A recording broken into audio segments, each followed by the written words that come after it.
What's up, everybody? Welcome back to another edition of the Fatboyz Dynasty podcast, coming at you live on the Fantasyholics Facebook, YouTube, and X locations. I'm Fatboy Brant, as the line would suggest. That is Fatboy Brant.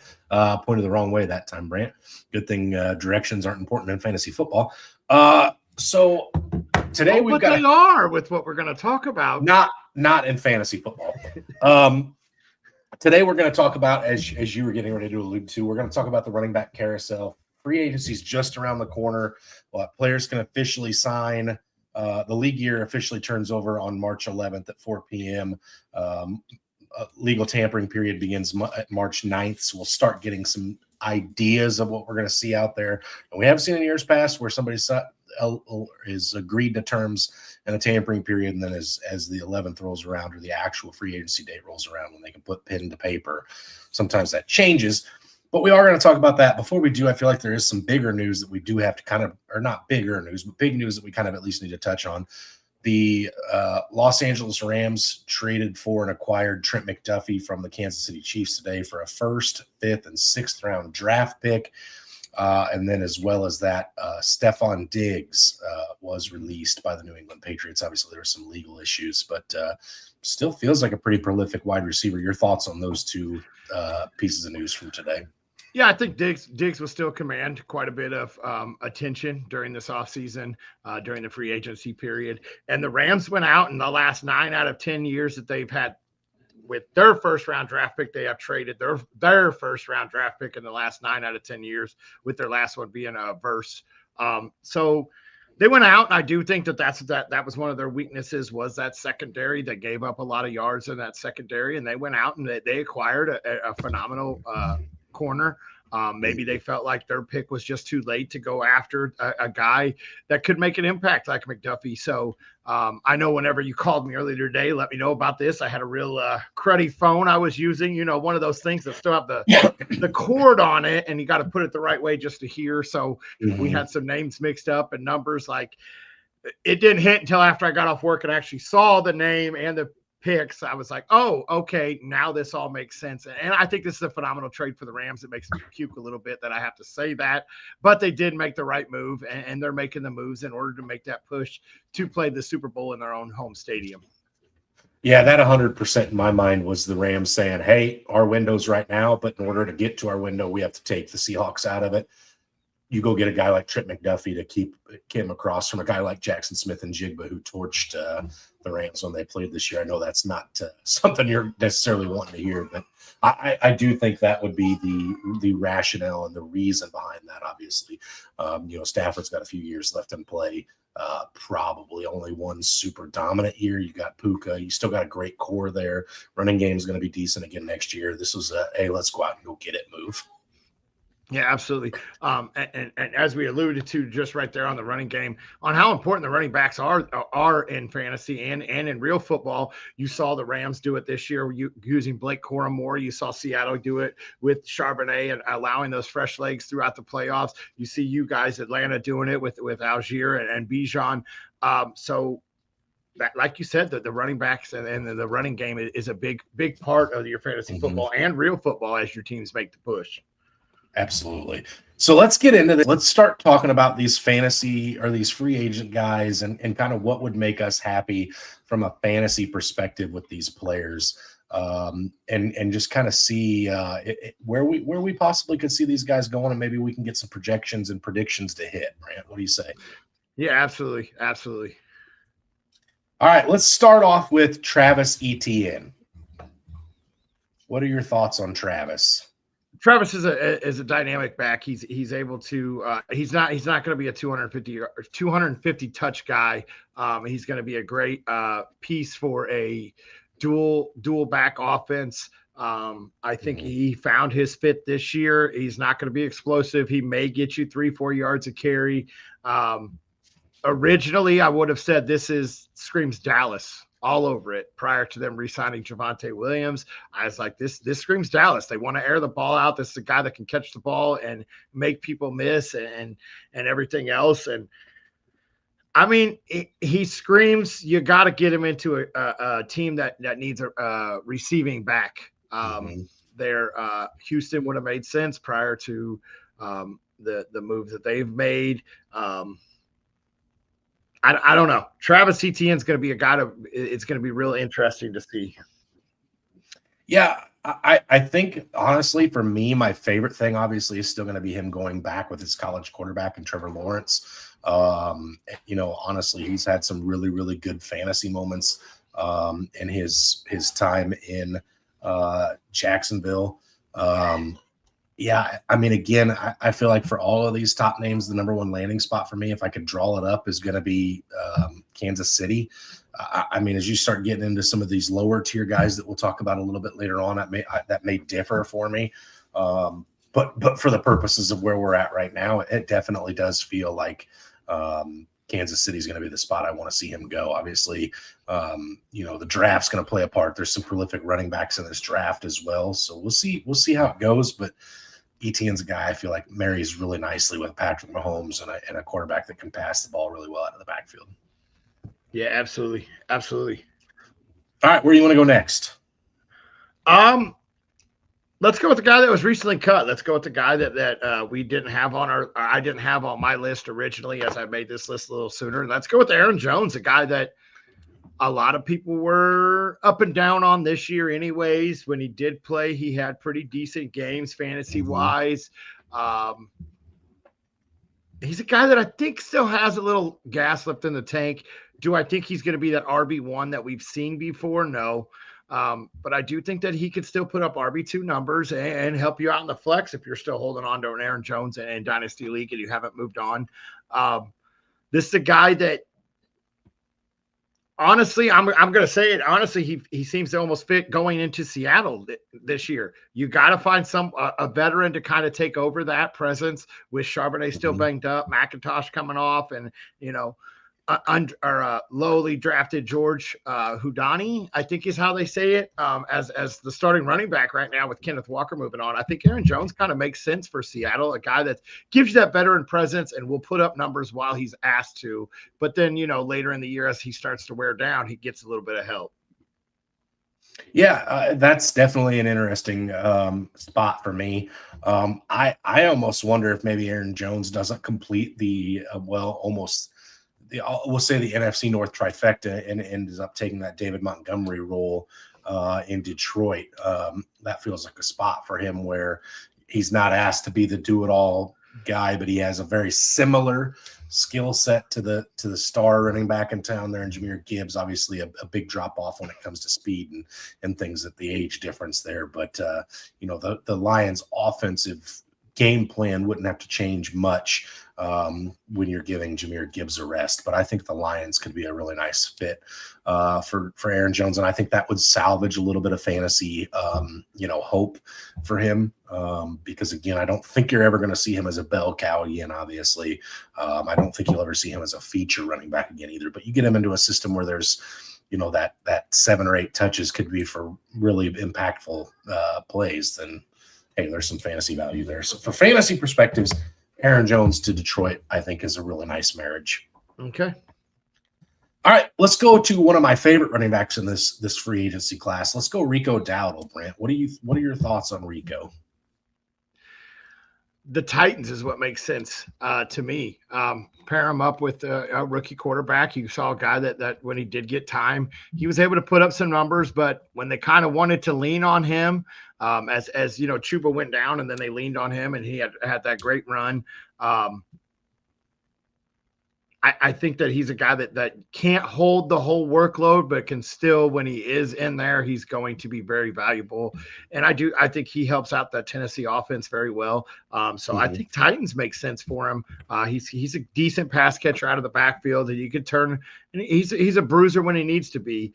So I like the Titans. You want to talk about a pairing that seems to fit. I think this is a cheaper version of Kenneth Walker. This would be a good guy to fill in that stopgap for the Seattle Seahawks on a cheaper contract, more than less likely, but getting a lot of the same abilities Kenneth Walker has. Again, definitely a drop off, right? We're not saying these two are the same player, but I do think that you put Rico Dowdle in that Seattle backfield while you let Zach Charbonnet get healthy, and I think that's a very nice stopgap plug and play player that, again, is that kind of gritty guy that Mike McDonald seems to like, that I think makes sense when you talk about it. You and I have talked about it. Seattle's got some other ideas this offseason of their priorities. Obviously, locking down some of those core pieces for the future. I think maybe a 2-year deal for Rico Dowdle seems like a very smart move for the Seattle Seahawks. Okay. All right. Let's jump over to a guy that I loved coming out of college. And, when he does play, he's extremely, extremely good, but he can never stay healthy. Let's go with J.K. Dobbins. Yeah. Okay, go ahead. He can catch the ball. He can run the ball. He just cannot stay healthy. He's good when he's on the field, but it's not much. This is a guy that screams going Baltimore, Atlanta, somewhere where he can be behind a bell cow back. But when the change of pace, honestly, San Francisco would be be behind CMC, where we're not going to ask you to tote the ball 150 times. I think his fantasy days are done, unless he does go somewhere, and then you're going to have to try to trade off him because he can't stay healthy. And that's unfortunate because, like I said, when he's on the field, he's kind of electric. He's kind of fun to watch. I think he has to go somewhere where there's a bell cow that he can sit behind. Yeah, I think J.K. Dobbins probably goes back to Denver, if I'm being honest. What would really devastate me for fantasy purposes is if J.K. Dobbins is the running back the Kansas City Chiefs decide to pair up with. I feel like that would be such a disappointing move because you just know he's going to be really, really good for 3 games, and then we won't hear his name called again the rest of the year, whether it be injuries or just because that's how Kansas City backs seem to work. But, yeah, I think he stays with Sean Payton. I think Denver feels like they're really close, and honestly, who knows what we'd be talking about right now if Bo Nix doesn't get injured against the Patriots, or excuse me, the game prior to the Patriots. I think they run it back. I think they try to bring in a very, very similar deep team than what they had last year. I think J.K. Dobbins takes a cheap deal coming off of an injury again, knows the system. Sean Payton likes him. Feels like that's just the easiest one to me. Okay.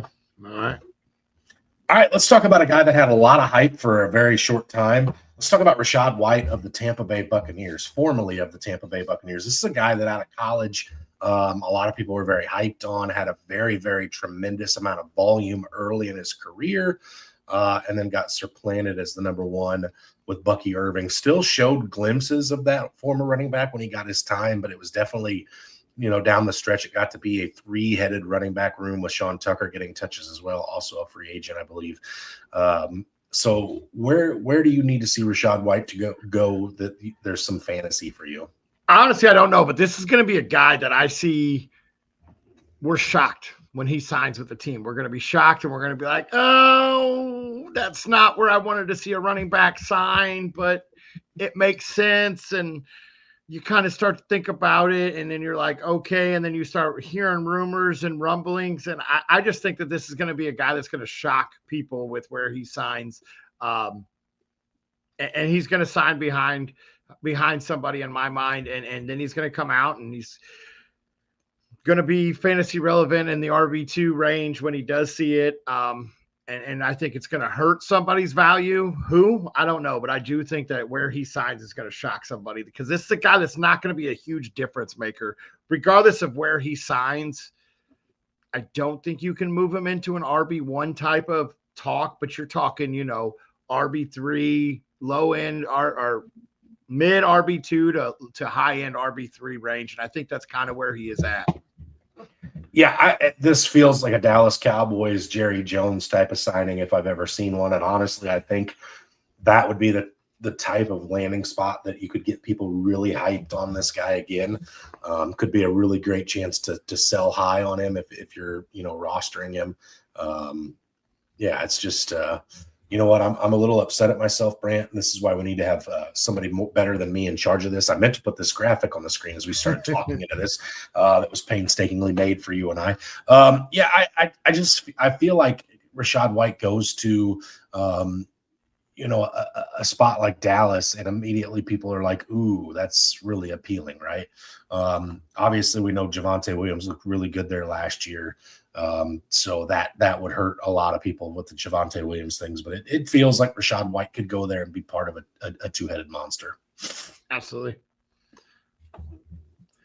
Oh, it's my turn to pick again. It is, yes. Let's go with the guy that you and me were huge on coming out of college, and that's Najee Harris. He, got banged up there in Pittsburgh. He got banged up there in L.A. This is a guy,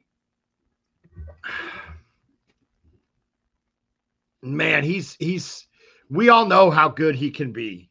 Mm-hmm. And it's just right system, right time, got to be able to stay healthy.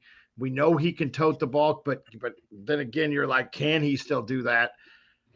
Najee's a guy that screams, I want to say he screams LA just to back up, but you have both of those there. He screams that type of offense to me. So, man, I would have Chicago. I know they don't need one, but this could be the bruiser back running between the tackles, give Swift some downtime. So Najee kind of screams something like that. Go in there. Yeah, you kind of I had a spot in my mind, and you kind of talked myself into not necessarily changing it, but adding to it. Again, another great change of pace back behind Jahmyr Gibbs in Detroit. That difference maker, goal line type of back. I don't know why, Brant, but for me, for some reason in my gut, I just feel like Najee Harris is going to be an Arizona Cardinal. I don't know why I feel that way. I just feel that way. Team's going to be a dumpster fire this year. I don't expect good things out of Arizona. They don't have a quarterback figured out. A lot of holes on both sides of the ball. But I feel like Najee could go there on a prove-it deal, a cheap contract, be the lead back in that offense still, and just really show people and remind people how good he could be. Now, again, remember, Najee in Pittsburgh didn't have the greatest of offensive lines this whole time there. He was getting hard-fought yards. Feels like a guy who could move the ball for the Arizona Cardinals. I don't know why that stuck into my brain like that, but it just did. See, one place that I thought would be kind of weird to see, but kind of fortunate, would be going back to Pittsburgh, where they've upgraded the offensive line a little bit. And going back to Pittsburgh, I just think that could be a good fit for him now, too. Okay. All right. Fair enough. All right. It feels like we're on a collision course here, so let's see how long we can keep going. I want to talk about Brian Robinson next. Again, another guy who was a former starter in the league. Washington Commanders were kind of like, yep, we've had our fun with this. We're going to go to a running back team or committee with a bunch of guys who didn't look very good most of the year, and Brian Robinson goes and backs up CMC. He looked good when he was on the field. He just wasn't on the field a whole lot because CMC was amazing this year, obviously. Brian Robinson is another one that I feel like still has some life left in his legs, could still go be a guy for one of these teams out here. You talk about a carousel. He definitely feels like a guy that's going to go after some of these other big names go. What team's going to miss out potentially on their guy and end up falling to this? But, again, I don't necessarily want to go marry him to any teams right now, but he feels like a guy that's going to be an afterthought in this carousel. But we might be sitting here going, wait a minute, Brian Robinson signed where? That's interesting. Because, again, he does have life. You brought it up pre-show. The New York Giants, they have Tyrone Tracy under contract. Cam Scatterbo is going to miss some time.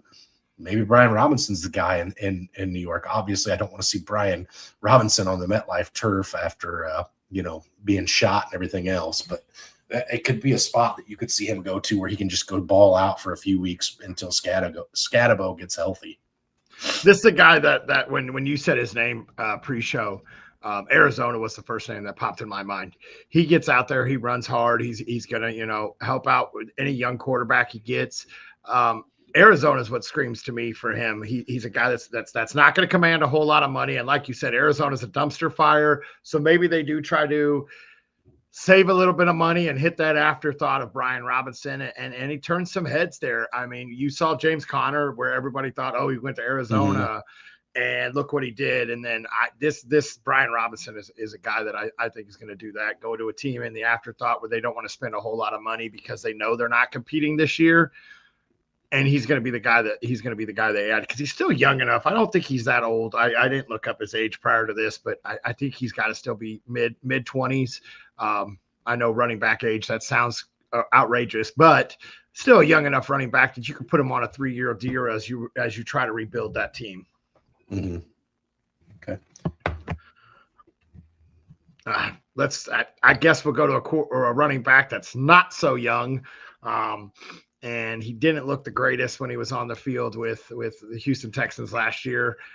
Devastating injury there in Cleveland prior to moving on. And that's Nick Chubb. This is a guy that, in my mind, he fits the bill to go back up CMC.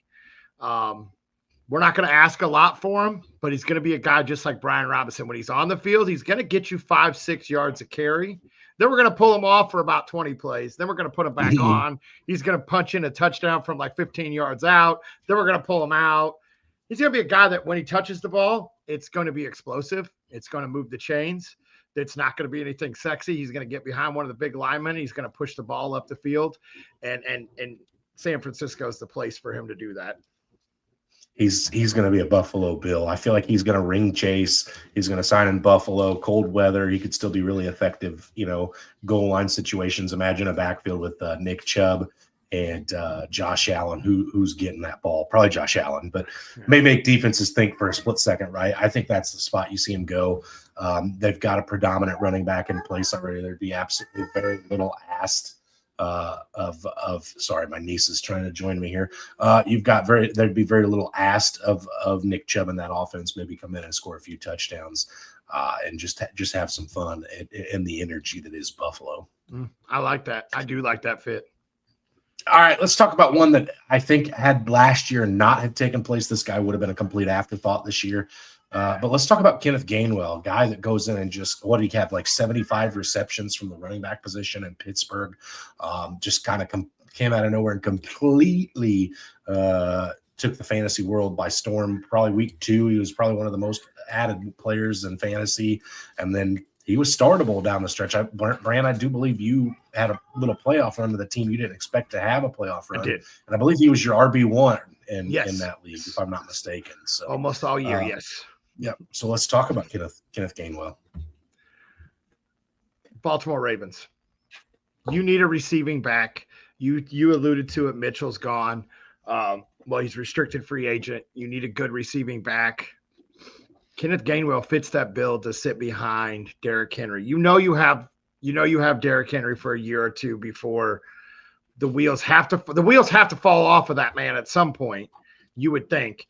His training is phenomenal. But yeah, I think you get that receiving back there, and Kenneth Gainwell's your guy. I think he's going to go to a backfield like that where you need that receiver because you have the bruiser. Yeah, how about Jacksonville if Travis Etienne doesn't receive? Ooh, beautiful spot for him. Yeah, I think that really would be. Again, they've made it known in Jacksonville they want to surround Trevor Lawrence with weapons. They did that. They acquired Jacoby Myers late down the stretch. Liam Cohen's, all about that offense and getting that high-speed offense out there. I feel like Kenneth Gainwell is an absolute home run if he ends up in Jacksonville. Yeah, I do like that fit. I do. All right, it was on a collision course to these last two. Let go ahead, rip the Band-Aid off. Let's talk about it. Let's talk. I'm going to go with yours. You can go with mine, and I'll go with yours. Let's talk about Tyler Algier. This is a bowling ball of a running back is what I've called him since he came into the league and kind of took a lot of people by surprise in his first year there in Atlanta. This is the guy that I see Seattle actually throwing money at to fill that void, sign him to a 2 or 3 year deal. And the reason I do say that is I think they let Charbonnet walk again next year, and they're going to lean on a guy like Tyler Algier where they don't have to throw as much money as they will from, a guy coming off a Super Bowl MVP, but they will still throw a decent amount at him, knowing what he is capable of. We've seen him catch the ball. We've seen him score touchdowns. We've seen him break off runs. This is a guy that I think that Seattle will throw some money at and try to bring in. Honestly, this is the guy that I want Seattle to throw money at because of the way he does run. And I love watching that type of running style. Yeah, so I was saving this landing spot for last too because I didn't necessarily want to pair it with my guy, but I think it's where one of the two of these players ends up. and that's the New Orleans Saints, which obviously would be very devastating for me as a Falcons fan. But I kind of mentioned this to you pre-show, and you kind of acted like I was insane, and that's okay. I in a vacuum, I know one of them's an NFL MVP or Super Bowl MVP. I'm not so sure these two players are that far off from one another. There's only 500 yards of rushing separating these two in their career, about 60 receptions and 11 touchdowns. One of them's been a lead back for 4 years in his NFL career. One of them was a lead back for 1 year and then sat behind probably the best running back in football. I do think Tyler Algier is the type of running back he's going to go someplace, and all of a sudden people are going to be like, oh, yeah, I remember how fun it was to own this in fantasy. I think he's one of the ultimate buy low pieces in fantasy right now. Worst case scenario, he goes back to Atlanta and he's still a 5 to 10, 15-point game a guy because he gets touches. But, yeah, I do think Tyler Algier is the player that could go to a Kansas City, that could go to a New Orleans and be a 3-down workhorse running back, converted linebacker from BYU. Honestly, a lot of Falcons fans, not myself, but a lot of Falcons fans, including one of our good buddies, was upset when we drafted Bijan Robinson because it's like we already have Tyler Algier. We have other needs. Like, let's let him be the guy. But, yeah, I do think Tyler Algier is one of the best, if not the best running back in his class. I'll defer to the one that does have a Super Bowl trophy and a Super Bowl MVP trophy, but I think Tyler Algier is up there, and I'm honestly very excited to see where he goes for a fantasy standpoint. Going to be sad to lose him as a Falcon, but I am excited to see where he goes. Well, you could still cheer for Seattle if he signs with us. I would watch more Seattle games. I watch plenty of them as it is, but I would definitely watch more if Tyler Algier ended up there for sure. Okay. All right, let's talk about the Super Bowl MVP. Let's talk about Kenneth Walker, a guy that we kind of thought might get tagged all along, and then lo and behold, Seattle says no, we're not going to do that. I kind of makes me lean to believe that I think he's out the door, Brant. I know you probably don't want him to be out the door. I think it's going to depend on financial stability a lot. From both standpoints, the team's going to want some financial stability, and Kenneth Walker's going to want it. I mentioned it with Tyler Algier, the New Orleans Saints. Alvin Kamara is getting up there in age. Devin Neal was kind of exciting at times, but that feels like a spot that is going to go big name running back hunting. Kansas City Chiefs are the other one for these two players.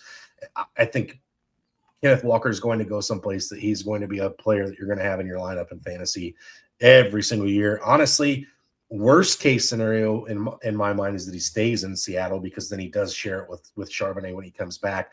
But again, obviously, we still know how successful that can be. It just sometimes was that frustrating, like bang your head against the wall. I started the wrong Seattle running back kind of a deal. But yeah, I think for me, I think this is a guy that we probably see set the market for the running back position this year in Kenneth Walker. Yeah, and I think this is me going in reading everything that came out about it over the last couple of weeks. Seattle came out and made it known that extending Witherspoon and JSN was top priority, and I think if those two would have somehow got done prior to this, I think they would have tagged them and tried to make a deal. But they didn't want to put anything. They didn't want to put bags. They didn't want to put their money away prior to getting those guys. So I think they are going to let them walk, and hopefully before negotiations come, maybe they will be able to negotiate with him prior to, him going and visiting all these other teams. I think Kansas City is what makes sense for him. They're not going to ask him to tote the ball 25 times a game. He will be able to. We've seen it when he does have to carry the whole workload. He does have an injury problem when he has to carry a huge workload. The year prior to Charbonnet, and then that first year of Charbonnet, he was asked to carry the ball a lot more. And then this year you let him rest and don't play him as much. So yeah, I do think he can be a workhorse, but it's got to be a team that's not going to, it's going to sound, he could be a workhorse, but it's got to be a team that's not going to ask him to be a complete workhorse. Maybe touch the ball 20 times a game. That's between receptions and carries. The Chiefs is what makes sense because, they like to air the ball out. Well, if Patrick Mahomes is healthy week 1, I do know that everything is being said that he's going to be, but it's, wait and be seen. So, but yeah, the Chiefs is what makes sense for him. Yeah, honestly, there's a lot of spots that come to mind for Kenneth Walker. Honestly, there's a few spots he could leave if he goes to Carolina. He's the one there. New Orleans, he's the one. Tampa Bay, he could walk in and be that Rashad White role. To Bucky Irving's, change of pace. Miami's going to a defensive-minded head coach. Do they want less speed, more physicality? I think they've actually said that they're going to win through the trenches. It screams Kenneth Walker. I feel like he's going to be pretty sought after. I feel like he's going to get to go where he wants to go, and he's going to get to, get some money along the way.